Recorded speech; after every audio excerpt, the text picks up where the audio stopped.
Welcome to SA Current Affairs, the show that aims to inform you, update you, and give you the latest political developments in South Africa. Know the truth, follow the truth, tell the truth. It shall set you free.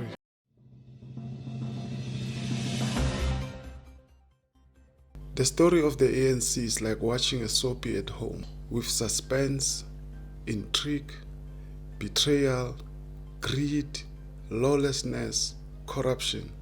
This documentary seeks to tell the facts of the story about the success and failures of the ANC.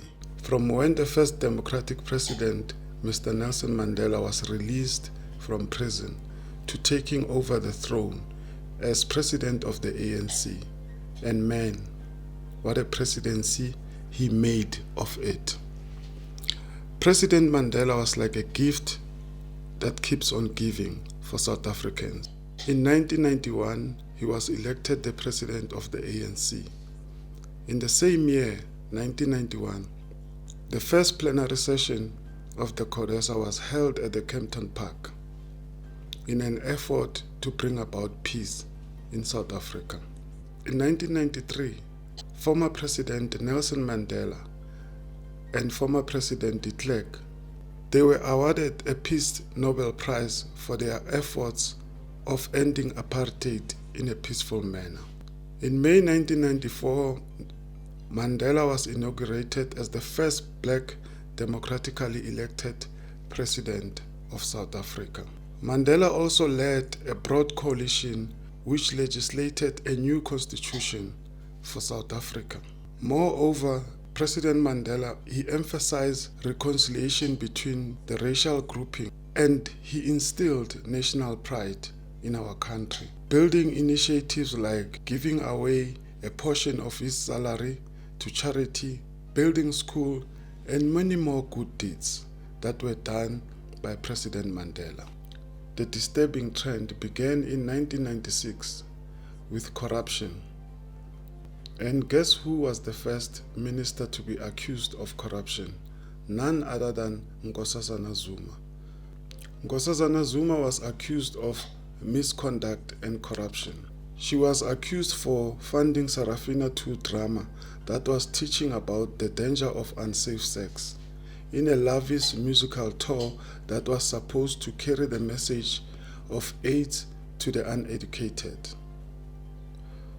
The trend of the ANC developing a poor record on handling charges of corruption and misconduct within its ranks in the Sarafina saga of health being caught lying in parliament.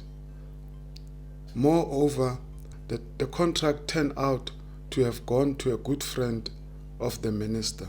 Proper bidding processes at the time were ignored. Perhaps the most disturbing to many South Africans at the time is that not a single head has rolled on this particular matter. Not even a reprimand was issued in the situation, and it prompted much talked about state of accountability in South Africa. The ANC was shameless in defending the health minister, Dr. Nkosazana Zuma. President Mandela lashed out at the media at the time, suggesting that they are making an uproar out of nothing, and said that Nkosazana Zuma should be left alone to do her job. As it happened, ANC began to reward loyalty instead of honesty and close ranks around the accused while discrediting the accuser. After the arms deal and Schabir Shaik judgment, the once powerful ANC started to fall into pieces. What was a united ANC became a separated kingdom by the formation of COPE, essentially leading to the formation of COPE in 16 December 2008, essentially leading to the formation of EFF in 2013.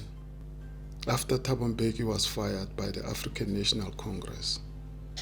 Again, another formation emerged from the ANC breaking away, which was the Umkhonto weSizwe in 2023, formed by their former president, Jacob Zuma.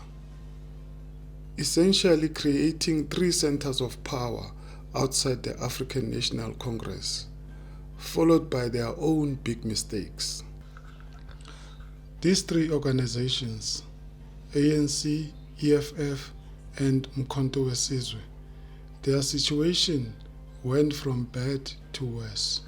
They were eating on each other's support base. Every time we go to the election, the EFF will weaken the ANC, the COPE will weaken the ANC, and the MK party weakened the ANC to the point that it couldn't govern. It had to go into coalition agreement with other organizations.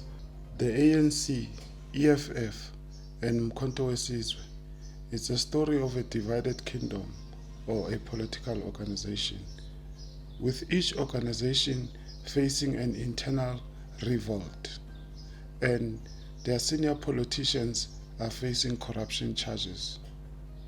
But one thing they have in common is that their political fortunes are going from bad to worse.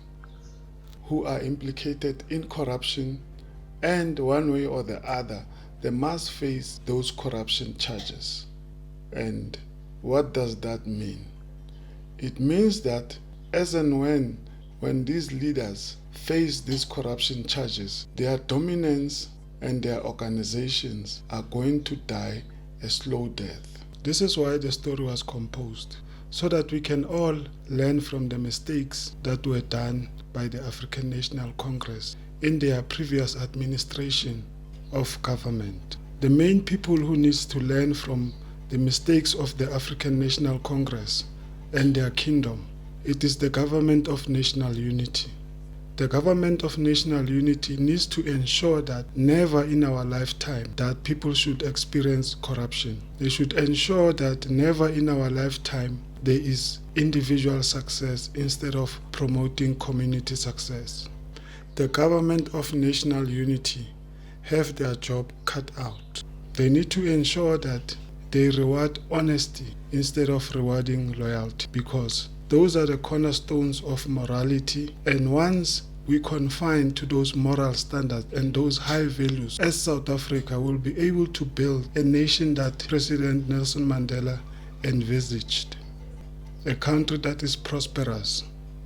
And we believe that the government of the national unity have those intentions of developing and building our country.